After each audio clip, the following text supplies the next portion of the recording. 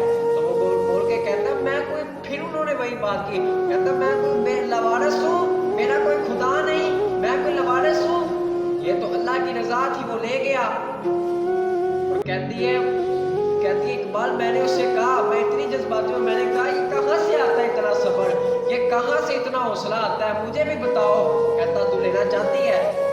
کہتی میں نے کہا ہاں میں لینا چاہتی ہوں۔ کہتے پھر وہ سبز گنبد والے مدینے والے کا کلمہ پڑھ لے اس مدینے والے کا کلمہ۔ کہتی میں نے وہاں پڑھا تو کہتی ہے پھر میری زندگی بدل گئی۔ تو بابا جی کہتے جے کر یا، تو پھر کہتے میری زندگی بدل گئی۔ کہتی میں نے کلمہ پڑھ لیا نبی پاک صلی اللہ علیہ وسلم کا، تو بابا جی کہتے جے سونا میرے دکھ وچ راضی تے میں سکھ نو چولے ڈاواں، کیسی ایسے میری زندگی گزری۔ دیکھیں نا یہ صبر کی تلقین، دیکھیں پورا گھر اجڑ گیا پھر بھی صبر کا دامن نہیں چھوڑا۔ تو یہ صبر کرے، اپنی زندگی میں صبر کرے، ایک مقام آئے گا اللہ پاک آپ کو وہ بھی خوشیاں دکھائے گا جس کی آپ نے تمنا اپنے دل میں کر